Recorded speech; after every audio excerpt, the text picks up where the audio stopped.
তুমি এমন ভাবে আল্লাহর ইবাদত করবে যেন তুমি আল্লাহকে দেখতে পারছো, মানে আল্লাহ কনসিয়াসনেস।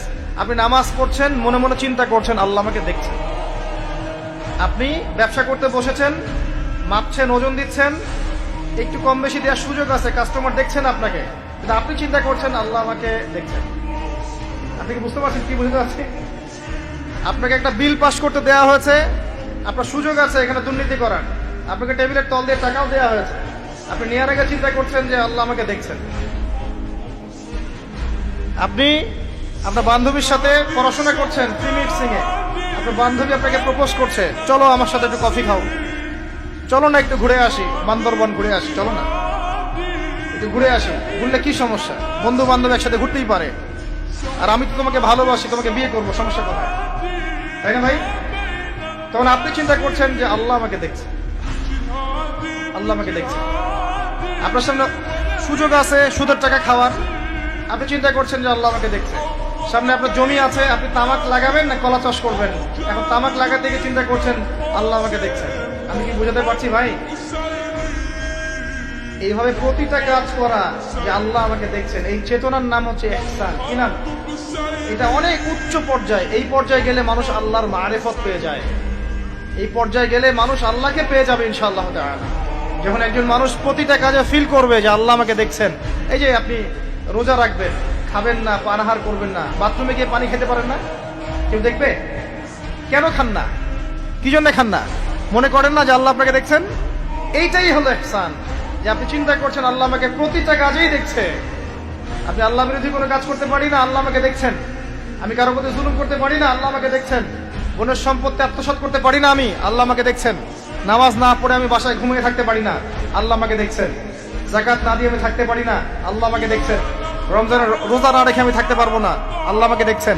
আমি পর্দা না করে বেহায়ের মতো চলতে পারি না, আল্লাহ আমাকে দেখছেন। এই চেতনার নাম কি? ইহসান। মনে থাকবে ভাই। নবীজি বলছেন আনতা আবুদুল্লাহা কাআন্নাকা তারাহু ওয়া ইন লাম তাকুন তারাহু। আর তুমি যদি আল্লাহকে সচক্ষে দেখতে না পারো, কারণ আল্লাহকে তো দুনিয়ার চোখ দিয়ে দেখা সম্ভব না, এটা মনের চোখ দিয়ে ফিল করা যায় আল্লাহ আমার কাছে আছে।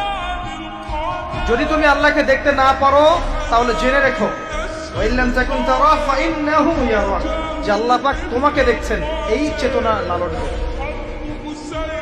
আমরা অনেক চেতনার কথা বলি না এখন, সবচেয়ে বড় এবং গুরুত্বপূর্ণ চেতনা হচ্ছে আল্লাহর চেতনা, আল্লাহর অস্তিত্বের চেতনা। আল্লাহ আমাকে দেখছেন, এই চেতনা, এটা যথেষ্ট জান্নাতে যাওয়ার জন্য। কোন মানুষ যদি এভাবে চিন্তা করে যে আল্লাহ আমাকে দেখছেন, আমি আল্লাহকে দেখতে পাচ্ছি না, তো কি হয়েছে? আল্লাহ আমাকে দেখছেন, এই ব্যক্তি কি পাপ করতে পারবে? এই ব্যক্তি গোপনেও কি পাপ করতে পারবে? যদি পাপ করেও ফেলে তার মধ্যে অনুশোচনা আসবে না? আল্লাহ আমাকে দেখেছেন। যদি পাপ করেও ফেলে দেখবেন 2 রাকাত নামাজ পড়ে বলছে আল্লাহ আমাকে মাফ করে দাও। আমাদের চলতে ফিরতে পাপ হতে পারে, স্পেশালি যুবকদের পাপ বেশি হতে পারে। যদি পাপ হয়ে যায় হতাশ হবেন না, পাপ হয়ে গেছে হতাশ হবেন না। ওযু করবেন, জায়নামাজে দাঁড়াবেন, 2 রাকাত নামাজ পড়বেন, ওই পাপের কথা আল্লাহকে বলে ক্ষমা চাইবেন, ইনশাআল্লাহ আল্লাহ পাক আপনার গুনাহকে নেকি দিয়ে পরিবর্তন করে দেবেন ইনশাআল্লাহ। যতবার পাপ হবে ততবার নামাজে দাঁড়াবেন, ততবার ওযু করবেন, ততবার 2 রাকাত নামাজ পড়বেন এবং আল্লাহর কাছে ক্ষমা চাইবেন, ইনশাআল্লাহ আল্লাহ মাফ করবেন। শয়তান আপনাকে হতাশ করতে যাবে, ফ্রাস্ট্রেট করতে যাবে। আরে তুমি অন্যায় করেছো, এত বড় বড় পাপ করেছো, তুমি পর্নোগ্রাফি দেখো, তুমি মেয়ের সাথে জেনা করেছো, তুমি মদ খাও, তুমি এই করো, তুমি কিভাবে আল্লাহর সামনে দাঁড়াবে? কোন মুখ নিয়ে দাঁড়াবে? এগুলো শয়তানের ওয়াসওয়াসা। কার ওয়াসওয়াসা? আল্লাহ পাক ক্ষমা করতে করতে ক্লান্ত হবেন না, আপনি ক্ষমা চাইতে চাইতে ক্লান্ত হয়ে যাবেন ইনশাআল্লাহ। আল্লাহ পাক এমন গফুর রহিম। এক ব্যক্তি 99টা খুন করেছে। কয়টা? 99টা খুন করে এক আলেমের কাছে গিয়ে বলেছে যে আমার কি তওবা হবে? সে বলেছে না, তওবা হবে না। সে বলেছে কি? তওবা হবে না। সে আলেম ছিল না, সে আবেদ ছিল। আবেদ মানে ইবাদত করতে বেশি বেশি, খুব বেশি জ্ঞান ছিল না। আমাদের মতো আমরা কিন্তু ইবাদত বেশি করি, জ্ঞান খুব কম। তো সে ছিল আবেদ, সে বলেছে না, তওবা হবে না। তো ও বেটারেও কোপ দিয়ে 100টা খুন করে ফেলেছে, 100 ফিলাম। এবার সে চিন্তা করছে যে আমি কি করব। আরেকজন আলেমের কাছে গিয়ে বলছে আমি 100টা খুন করেছি, তওবা হবে?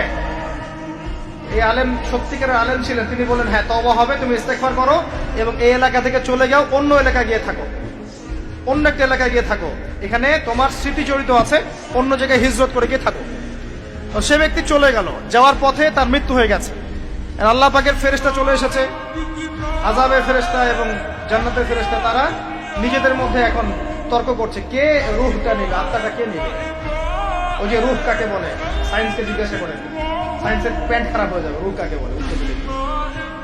এখন আল্লাহ পাক এই বান্দাকে মাফ করতে চাচ্ছেন, তিনি কি করলেন? আল্লাহ পাক কৌশল করলেন। তিনি বললেন জমিনটা মেপে দেখো, ফেরেশতারা তোমরা জমিন মেপে দেখো, সে যেখান থেকে বের হয়েছে সেখানকার দূরত্ব বেশি না যেখানে যাচ্ছিল ওখানকার দূরত্ব বেশি। এবং আল্লাহ পাক জমিনকে আদেশ করলেন, এই জমিন তুমি লম্বা হয়ে যাও। জমিন আল্লাহর আদেশ শোনে না? এই পাহাড় আল্লাহর আদেশ শোনে না? শোনে। পাহাড়ে যা হচ্ছে, আল্লাহ রাব্বুল আলামিনের গজব চলে আসলে এই পাহাড় দেখবেন মানুষের উপর গজব ফেলবে ইনশাআল্লাহ তাআলা। সমুদ্রের কিনারে যা হচ্ছে আমরা দেখে আসলাম যে নগ্নতা অশ্লীলতা চলছে, যখন আল্লাহ পাকের গজব আসবে দেখবেন সমুদ্র ভাসিয়ে দিবে সবাইকে দেখে। আল্লাহর আদেশ যখন চলে আসবে প্রকৃতি আল্লাহর কথা শুনবে। জমিনকে আল্লাহ বললেন লম্বা হয়ে যাও, জমিন লম্বা হয়ে গেল। এবার ফেরেশতারা মেপে দেখলো সে যেখানে যাচ্ছিল ওর পরিমাণটা বেশি। আল্লাহ পাক বললেন ওকে মাফ করে দাও, ওকে মাফ করে দাও। 100 খুন করেছে। কত খুন? এটা বলে আপনাকে আমি খুন করতে উৎসাহিত করছি না, কথা কি বুঝতে পারছেন? আমি আপনাকে খুন করতে উৎসাহিত করছি না। আমি বলছি আল্লাহ পাকের দয়া এত প্রশস্ত যে আপনি পাপ করলে হতাশ হবেন না, হতাশ হয়ে যাবেন না। আমি অনেক পাপ করে ফেলেছি, আল্লাহ মাফ করবেন না, এমন চিন্তা করবেন না।